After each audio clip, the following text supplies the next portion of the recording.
This year, our conference is themed Gas, the Road to Economic Recovery. The theme underscores the critical role gas will play in revitalizing Nigeria's economy, creating jobs and delivering energy solutions that will transform industries, communities, and lives.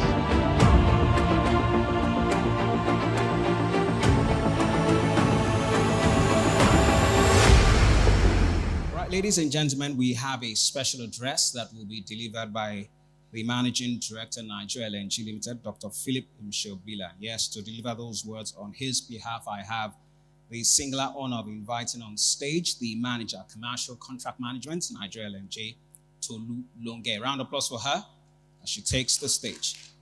Thank you very much. So, good morning, everyone, and welcome to this conference.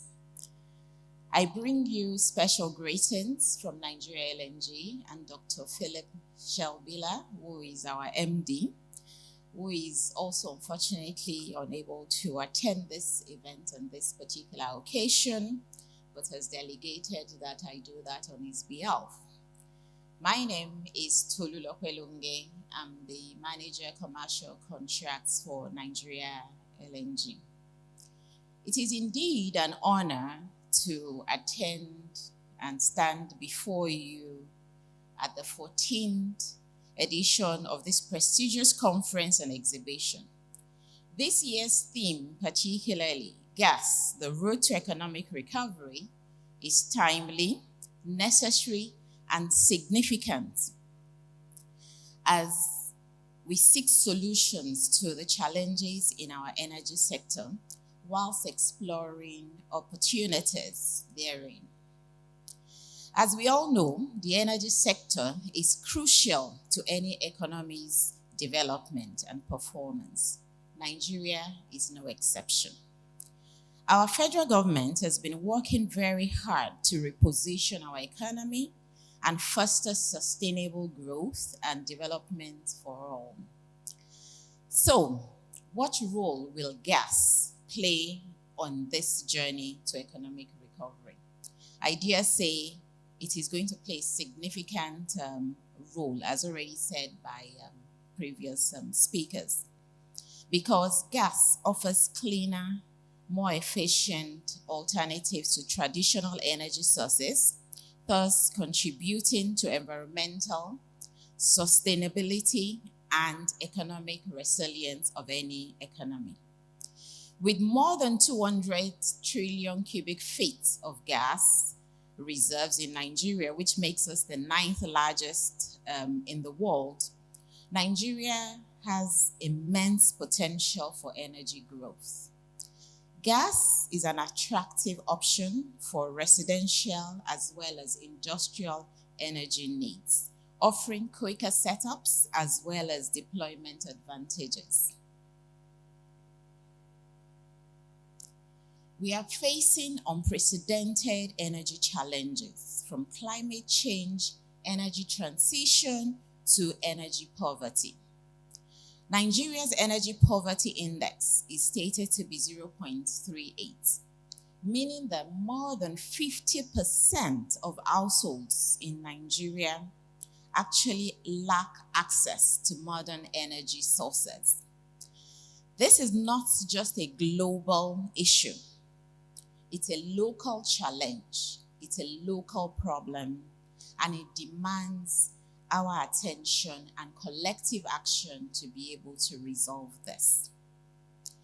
Gas offers a beacon of hope as it can support the government's drive to address energy poverty and achieve sustainable development goals. This is because gas provides a couple of things, such as one, it is cleaner energy and helps to reduce greenhouse gas emissions as well as mitigating climate change, which we have all seen the effects and impacts of. Gas can also help significantly on the economic growth journey by creating jobs. So earlier, the other speaker also mentioned about CNG refueling stations, the conversions of vehicles, and a couple of other things. These can all lead to employment. It can lead to prosperity. It can stimulate the local economy, as well as ensuring that we have cheaper fuel available to the economy, because it is also cheaper and faster to set up. And in addition to all that, gas also offers immense health benefits.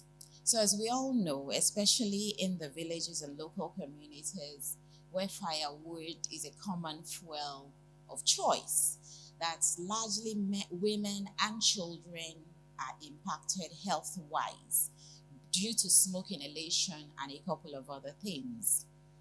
While there are numerous opportunities and advantages, we must also recognize that there are challenges that need to be addressed in order to grow gas, and particularly LPG demand within Nigeria. Key obstacles to the growth include a couple of things. As mentioned previously, infrastructure is a big issue. The exchange rate fluctuation is another. The rising logistics costs is another. And obviously, we also have supply constraints amongst a host of other issues plaguing the industry. The good news, though, is that there's commitment from the federal government of Nigeria to be able to make a change and to be able to create the right enabling environment.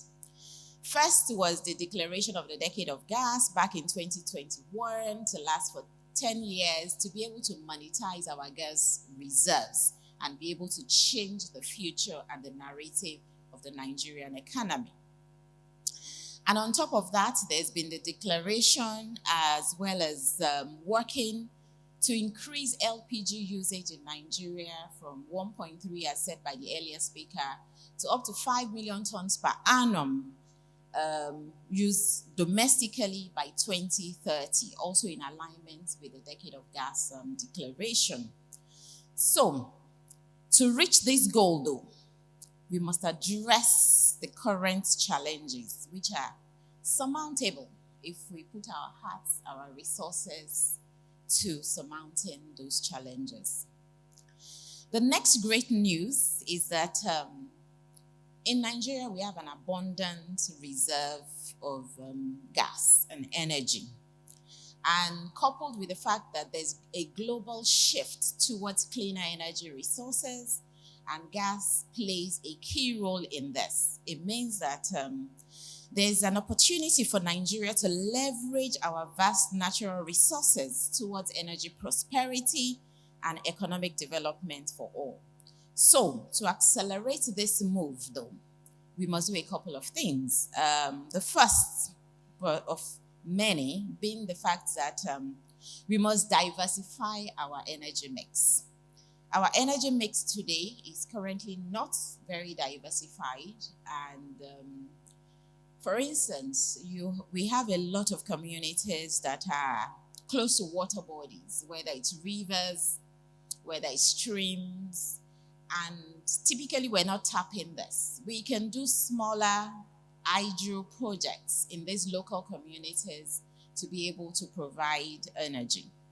And we also have a lot of communities in the savannah in the north that have a lot of solar energy wasted, untapped, which we can also key into. So it's about diversifying our energy mix and tapping into the opportunities that exist therein. The other opportunities that also exist, amongst others, is that we have to decentralize our energy solutions, meaning that today, everybody relies largely or to a large extent on the national grid, which is why every time the grid collapses, there's a major hullabaloo. But there are opportunities to be able to do off-grid solutions as well as mini-grid solutions. And there are a couple of people and organizations doing that. But I think there's an opportunity to be able to rely more on such whilst we continue to grow our economy to a point where those mini grids can even start to send energy into the national grid in order to be able to meet our energy needs. Another possible opportunity which exists is the utilization of innovative financial models. In order to make energy more accessible and more affordable, particularly to the lower income brackets of our economy. So for instance, I had the opportunity to engage with a gentleman and he was explaining to me how his company in the US was deploying solar panels to households. So basically what they were doing was they had this partner that would finance the development of the solar panels and the deployment of the solar panels to those houses. And what our households just needed to do was basically provide their roofs. So we have an opportunity to be able to follow a similar model in Nigeria as well, to provide opportunities for those developing solar panels and energy in order to be able to tap into our immense economy, especially for early adopters as well. There's also an opportunity to create improved, robust, and significant investments in infrastructure. For me, this is extremely key. Infrastructure is the main thing. And I'll give an example. When Felix spoke earlier, I think he mentioned about the ban on export of LPG. And we, for instance, at Nigeria LNG produce both propane and butane. And our board took a decision to be able to domesticate 100% of these products in country. But due to infrastructural challenges, we have been unable to do that for propane. So there's still an opportunity to be able to develop the infrastructure in country to support the aims and be able to move Nigeria forward in terms of economic prosperity. But without the necessary infrastructure, a ban is great, but may not necessarily yield the entire results which we intend. So I appeal to the Honorable Minister to please also consider supporting infrastructural developments before implementing a total and complete ban. Okay. So the other side of it, though, is for infrastructure. We also realize the fact that government cannot do it alone.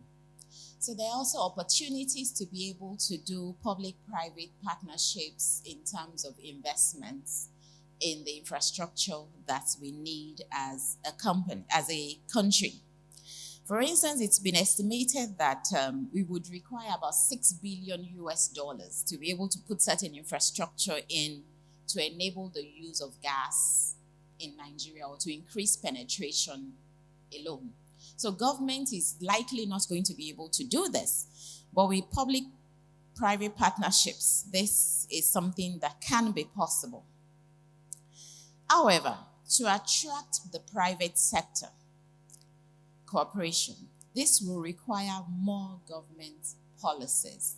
So whilst the private sector may have the funds, maybe we are willing to invest in infrastructure, policies need to be in place to support that initiative and to create incentives in terms of investments in the gas sector, such as tax breaks, subsidies for infrastructural development, import duty waivers, somebody mentioned VAT earlier, for gas, as well as in equipment, being able to bring in necessary equipment and technology to be able to achieve this, as well as streamlined regulatory processes in order to be able to enable all these to happen. In addition, increased domestic production is crucial.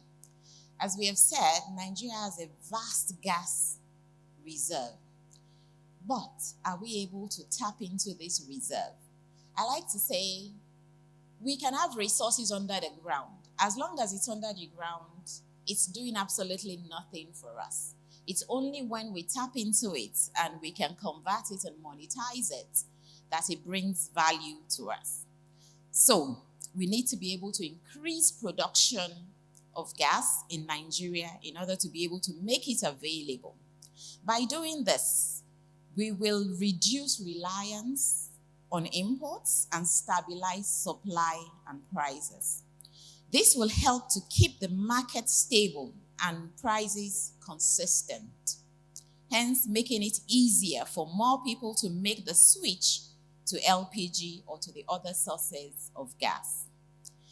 At NLNG, as I said earlier, we currently supply all our butane into the domestic market, even though the mandate was 100% both butane and propane, but we've been unable to do that.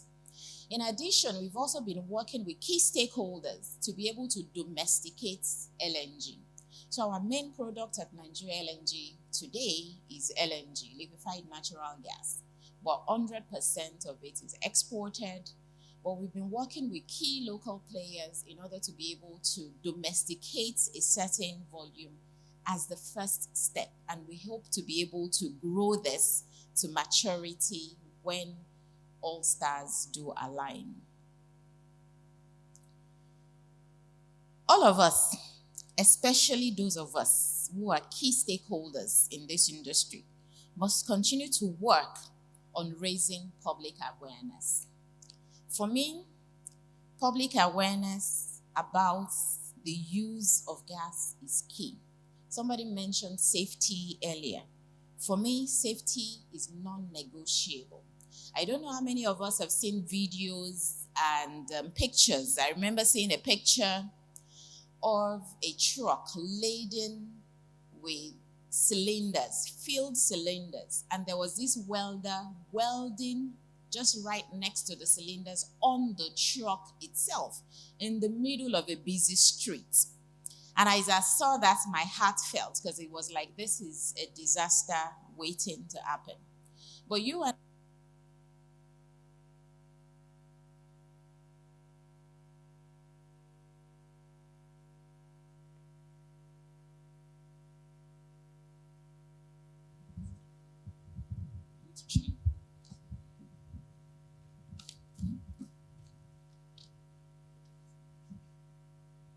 so, if you're in the industry and then you see a site like that, it's an accident waiting to happen.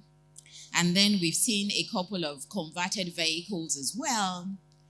So in order for us to be able to do the conversions, we need to ensure that safety is primary. People doing conversions must be certified to be able to do that.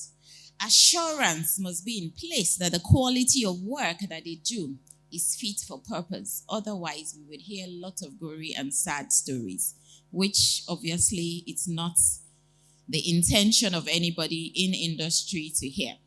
So public awareness is also key. Also, as already said, addressing the safety issues with training programs and strict safety standards is very, very important. And there's also an opportunity for civil society and NGOs to be able to play in this particular area as well. As mentioned by the NGA earlier, the opportunities for all these associations to be able to help us propagate the story of how safe and good the usage of gas is, such that people are willing to adopt and convert to its use.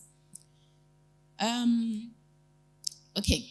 So to boost gas and LPG penetration in the country, we must provide financial support and incentives to startups as well as small businesses.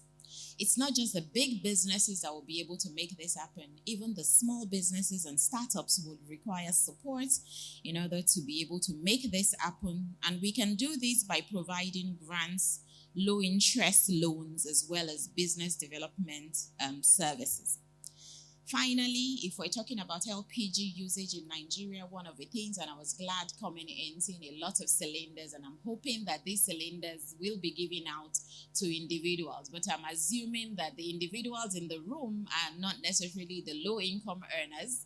So speaking to all the people with the cylinders, please let's not forget the villages, the communities, which is where each and every one of us come from. Let's give back to the communities. Let's help them convert by making these products readily available, as well as giving incentives to be able to manufacture and produce these cylinders in Nigeria itself, because then it will become cheaper, readily available to everybody. So, to achieve this vision, we must work together by investing in infrastructure, as already said, promoting public awareness, as well as fostering policy support with government, as well as putting incentives for investments in the gas sector. So in conclusion, gas is going to be pivotal to Nigeria's economic recovery, as well as its sustainable future. So by embracing these cleaner energy solutions, we can drive economic growth, enhance energy security, as well as protect our environment. The time for action is now. So let us all unite in our pursuit for a sustainable future powered by gas. And I encourage all stakeholders to join hands and work together so that we can create a better, brighter, and more sustainable future for ourselves as well as the generations to come. Thank you.